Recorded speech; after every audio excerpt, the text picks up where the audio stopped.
Hi, Sandy. Thank you so much for joining me today on the Beyond the Bestseller podcast. I'd love to just start out by having you introduce yourself, if you would. You know what, Kelly? I just want you to know I'm so honored that this is like the day after New Year's Day, and I'm here with you. So you are my first podcasted human seeing virtually. What? Anyhow, I am Sandy Joy Weston, and I've been in the health and wellness field my entire life. That's it. My entire life. Well, My entire so life. you have a couple books to share. I want to start with Train Your Head and Your Body Will Follow. Um, Or vice so versa. No. yeah. Well, so speaking of, um, by the time this airs, we will be well into the new year. But for us right now, we're in the middle of people setting their kind of New Year's resolutions or setting the tone for their year, choosing their word of the year, all of those things that are happening right now. And your book seems like just a perfect book for new year or refresh, middle of the year, whatever timeline it is when people are listening to this. But yeah, so tell me about Train Your Head and Your Body Will Follow, and why you wrote that book. Why I wrote that book is because my staff begged me to write that book. I'm not a writer, so there are journals and there's fun stories in there, and I had a lot of help. But when I said I've been in the health and fitness business my entire life, well, obviously not, but it seems like forever. I've owned and operated health clubs in the Philadelphia area, Oh. which I sold in 2019. But at the time, I would always tell my clients and my staff, I would always have these little stories and parables about life and mindset. And they're like, Sandy, you really need to put this down in a book. And then I thought about it. I thought, I don't know if I want to write a book, but I wanted a guidebook to help people not make a big, hairy deal about things and to see what works and doesn't work. Because throughout the years, owning health clubs, I know what works and I know what doesn't work.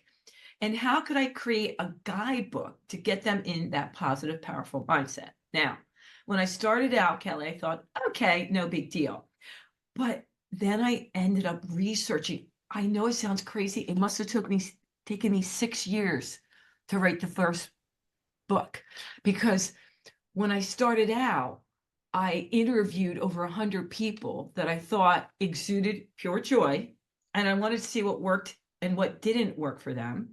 And Okay. so after a year of that, I realized, oh boy. So it's not like they were born pippy, skippy, joyful.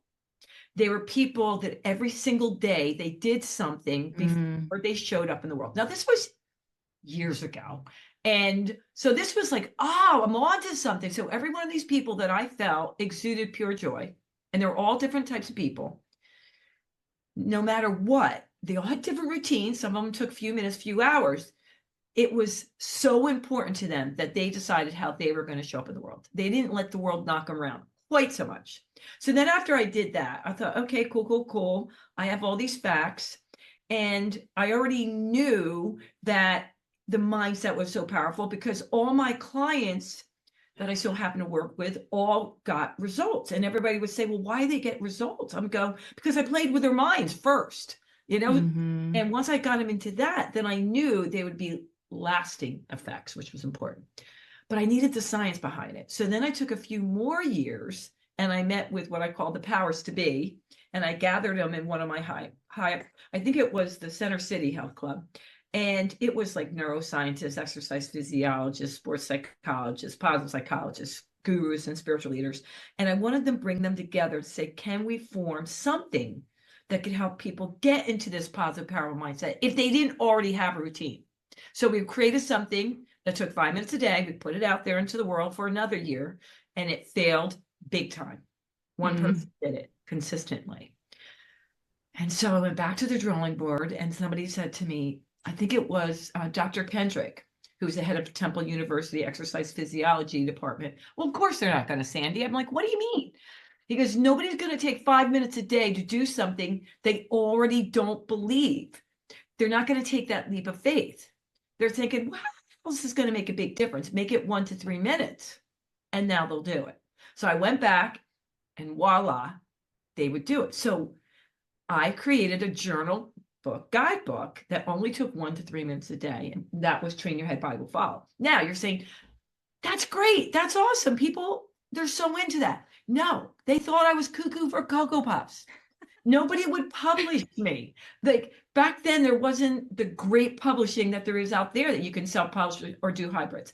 So it took me 1.5 years to get an agent from New York. Mm. And then it took another 37 rejections before I got Skyhorse Publishing to publish me. And then once they published me, and they were all behind the mental and the physical, and you can't separate the head from the body, nobody on the East Coast would book me. So all my bookings were out your way in Colorado or California, Washington, Oregon. And now, years later, it's not so cuckoo for Cocoa Puffs, right? Now, journaling, I don't think there's anybody, they may not do it, but no one's going to argue with you. Right. And so it's evolved into, I've created different types of journals, and I even created over COVID a journal for kids, which all the adults used to. I hope that answers your question, but that was a long answer to why I did it. And the thing is, I owned a health club since 1993. And before that, I was a trainer. You watch a lot of different people and you see, why do they have long lasting effects? And why are the other people like yo-yoing up and down? And I chose to go for the long game. I wanted to get people that I could really shift the way they thought about themselves and their bodies so there could be lasting change. Nice. Well, yeah. So I wanted to ask about the other two books. So you mentioned that just briefly, but you have my 30-day reset journal, and then the recess. Is it recess to reset for the journal for kids? Yeah. So, yeah, I'm a big fan of Miracle Morning. I do that practice. Ooh. I don't know if you're aware or if you're familiar with that one. Okay. So I do Miracle Morning, but I struggle so much with the journaling. Well, I struggle with different pieces of it, but the journaling is one of them because I'm always like, I don't know what to do to journal, right? Like, I feel like I need more guidance. So how do you help, like, how do your books help people with the journaling process, and kind of what kind of guidance does it give them? Because I think that's what I need, is like some sort of book to like follow, and so I'm not always like looking for what are those prompts to use, or but like something that walks me through it. Yeah. So you're a perfect candidate, Kelly. If people have the routine, the most important thing to me is that you find joy and it's not tedious, and you're not going, oh man, I have to journal. I'm supposed to journal. It's what I'm supposed to. No. It's like working out. There's ways to do it and have fun. And you, like I said, don't make a big hairy deal out of it. So the book, Train Your Head, Body Will Follow, has more stories and 2 journals at the end. The reset one that I wrote recently, here it is. My 30-day, I'll pull it up. Reset one is just a little bit of description with the 2 journals in it. And the kids one, like I said, and all the adults, oh man, this is my favorite. This is all I use with my clients, by the way. It guides you so that you're not thinking about, oh my God, what should I journal? So you mentioned before we came on air that people are looking for their one word of the day, right? How are they going to open the world? I've been thinking that my entire life.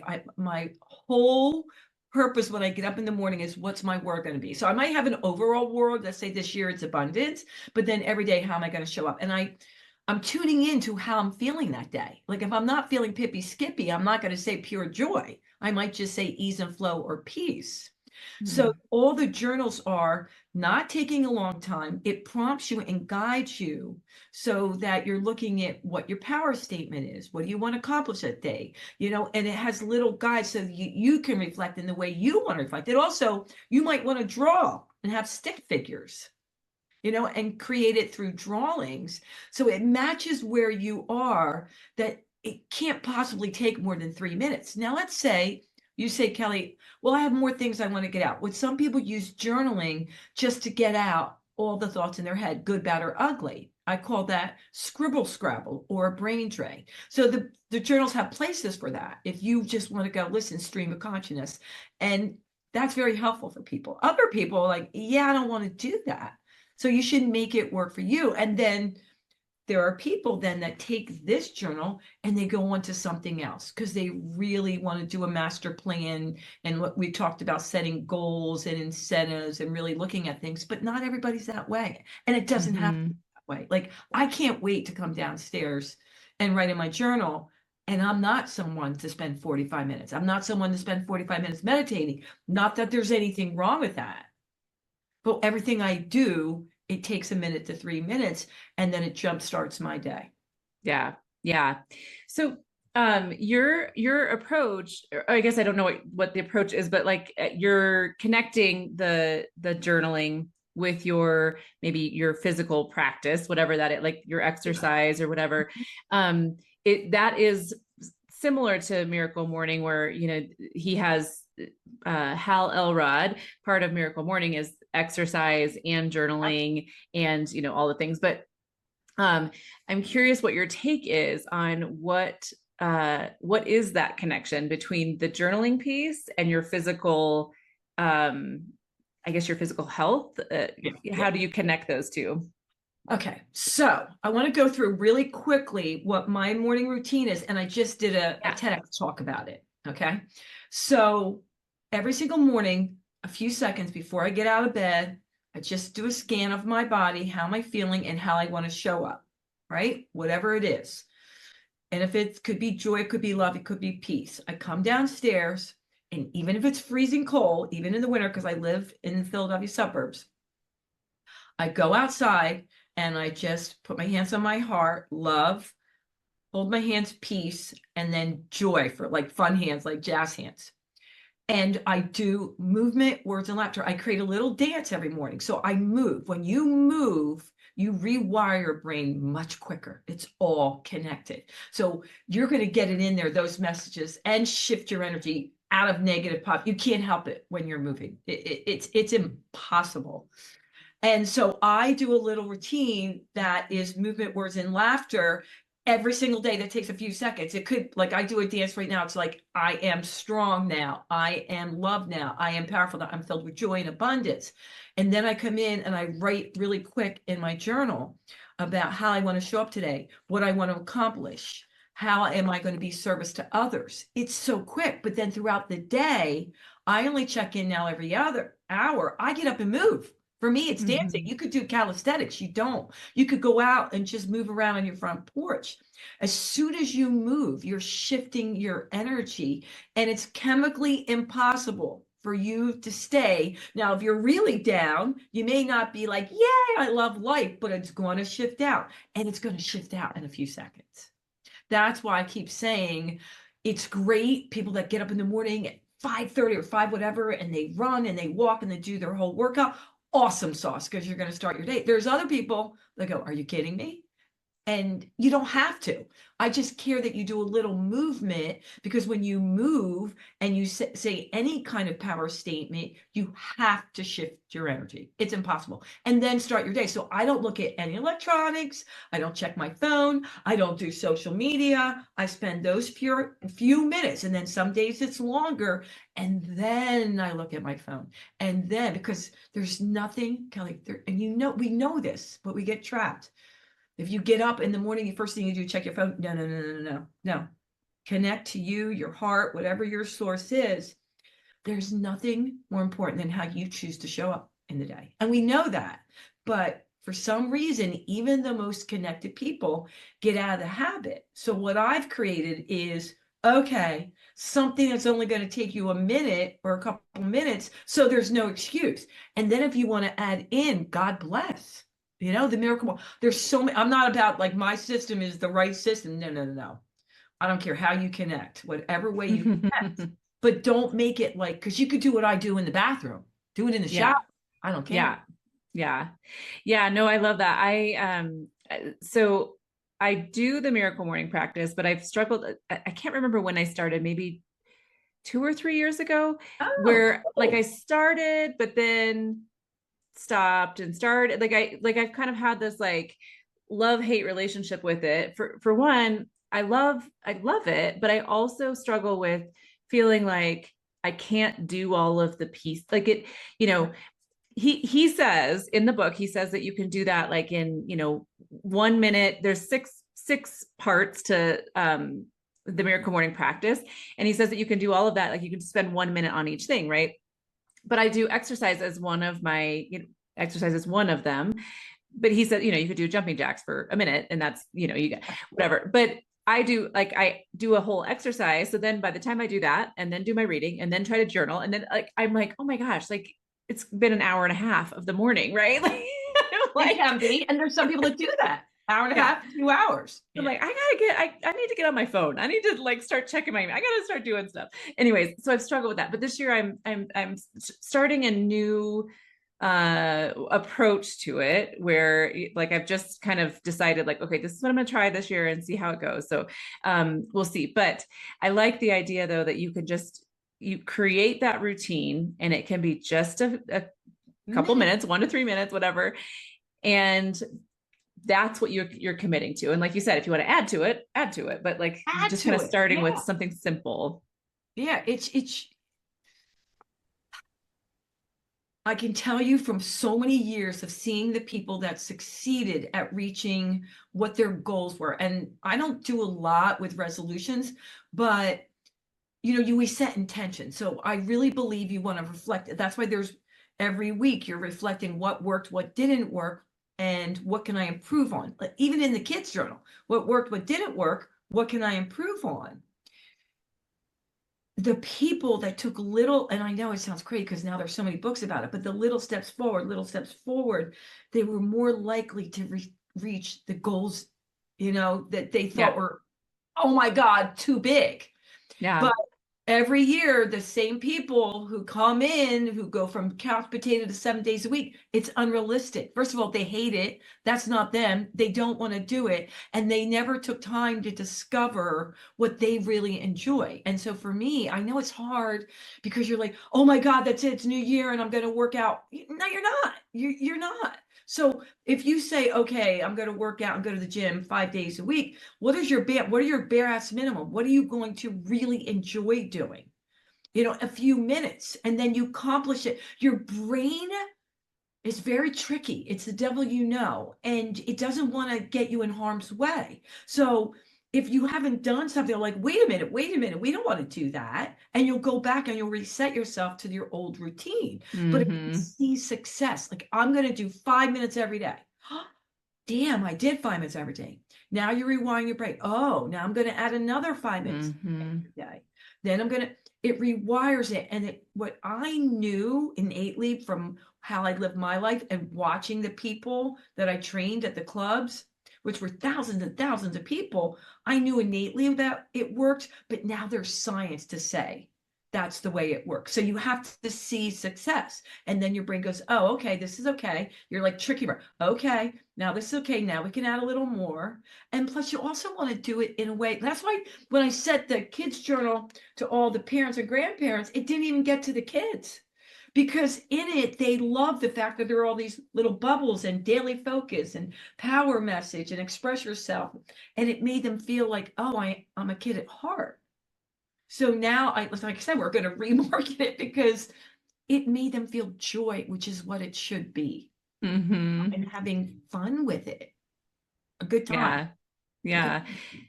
So I wanted to ask you about that title, Train Your Head and Your Body Will Follow. But I think you just addressed that and what you were just saying, how it's those little mindset shifts that help you kind of make those changes, those big changes over a long period of time, but it's the slow and steady progress towards that. So yeah, I mean, anything else to say on that title? Because that's what I just heard you say. And I was like, you just answered my question for me. Well, here's one thing that's coming to mind. When I said train your head, and I know you move your head, it's like what came first, the chicken or egg? But most people that haven't done anything or are unhappy with the way they look or feel, you would be like, what? These people are amazing. They're great, but they're really tough on themselves, right? If I can get a person who wants this drastic change in life, whatever it is, let's just stay with the body, right? It could be a relationship. to really embrace who they are now, which I know it's overplayed, but it's so true. If you can come at peace to where you are today, how you look, how you feel, and you can feel good about where you are more likely to Mm. get results. So Hmm. if you look at yourself and you just think, I'm so overweight, I'm so old, whatever. Well, what is it we can find about you that you enjoy? And it could be, well, I like my smile. I have really nice ears. I like my hair. We have to start, and I'm searching with some people, but you have to at least get to the mirror and be able to like who you are, even if we start with clothes. And if you like and embrace something about you, then we can build it up. But if you go and you go, oh my God, I hate it, my butt's this, blah, blah, blah, blah, blah, blah, blah, blah, blah, blah, blah, blah, you might see results for a little bit, but they're not going to be lasting because you're Hmm. coming from that negative versus the positive, which is everything. When you want to see real results, that's why I spend so much time. And it's more important, where's your head? Because I'd rather you spend an hour and a half getting into the right mindset if you need to, versus taking action from fear-based and negative. It's the same thing with the body and mind. Whatever you do, it's shifting into that powerful place where you can believe in yourself, even if it's small Hmm. moments. Yeah, love that. Well, so the journaling for kids, you said you're gonna rebrand that. So it's going to be you're going to make it more for adults because that's who's been really enjoying it. But when you first told me about it, I was thinking of, I just spent some time with my nieces over the Yeah, holidays, yeah, and they're right in that age range. I think you said it was for 8 to 12 year olds. yeah. They're 10 and Oh, 12. So I was like, oh man, I should get them a copy of that. How have you seen that work? And I know you said a lot of adults are using it, but how have you kids too. seen I that mean, there's a work for lot of kids kids as too. well? Yeah, Yeah, yeah. yeah. Well, the kids taught me. I went in when my publisher reached out to me about doing something for children. It was really in the heart of COVID, so I couldn't really get into the schools. And they're like, well, you just do it. I'm like, no, because I've learned the hard way. Let's talk with what people want. Like my 30-day reset journal, I love too. And that has more of the fitness nutrition piece in it, as well as the other piece of what do you want to accomplish in life. And so I love that too. But the kids, I'll say 90% of how I would have had the journal, they ripped it to shreds. They're like, no, no. And I learned for them the way it mattered, the way the bubbles were and the coloring and the fun lettering and powering up mattered to them. And when I did it again, and by the way, some 6-year-olds are using it too, because just crazy how kids, they pick up so quickly. I realized that, oh, that's it. They're feeling strong, they said. They're feeling unique. They're feeling more powerful when they look at it. So that's why the kids are using, but the grandmas and the parents are using it too, because who doesn't want to feel all those things? Who doesn't want to feel like a superhero? So Nice. I really am so grateful to the kids that taught me, like, no, you're not relating to us. We don't want that. It's too much. You know what they said to me? We don't need more homework. Right. So the people that they did give it to their kids as Christmas presents, I just got one and it made me cry, saying they actually go, can I go up and play with my journal? And I'm like, oh my God, that's exactly what I wanted. So it's not like I have to journal. They want to journal, the kids. Right, right. Yeah. And that was worth everything. Well, sounds like a great gift idea for my nieces in the future. I'll have to buy a copy before you rebrand it. No, we're still, by the way, it's still going to be for the kids. I'm just Okay. a fourth journal for adults. Oh, Oh yeah, yeah. got it. We're keeping Recess to Reset journal for kids. And this is just going to be my fourth journal, and it's going to be a combination of my 30-day reset journal and the Recess to Reset. You know what I mean? Because I Got learned so much from them. Oh no, this is a gold mine. I'm not getting rid of this one. Even I feel like it. Nice. I love it. Well, I will link to your 3 books that you have as of right now in the show notes. And where else can people learn more about you, Sandy, and what you offer, and about everything that you're doing. Yeah. So I'm really strong on LinkedIn because I do a lot of keynote speaking engagements and workshops on mental and physical fitness. I'm on Facebook, I'm on Instagram, I'm on all of them, but you can find everything on my website, sandyjoyweston.com, like all the books, all the shows, getting in touch with me, whether you want a keynote, workshop, or coaching, they're all there. Great. And how about the TEDx talk? Is that out yet, or do Oh, we have to wait yeah. on that? Yeah, it came out a few months ago. So Okay. that's on LinkedIn, that's on my website, but you can also, which is really helpful, if you go on YouTube, to TEDx, Sandy Joy Weston, and you watch it and you put a little comment, I would so appreciate it. Well, And it's about movement, words, and laughter. yeah, I will do that right now. I can't wait to see it. Well, thank you so much, Sandy. Thanks for coming on. And I look forward to, I'm definitely going to check out your 30-day reset journal, because sounds like that would be a perfect fit with my miracle morning practice. So thank you so much. You're welcome. For a community of women writers to support and inspire you on your journey, join the Author Power Circle. Connect weekly with fellow authors, stay accountable, and move your book forward in an encouraging community. Learn more at kellyshuckneck.com.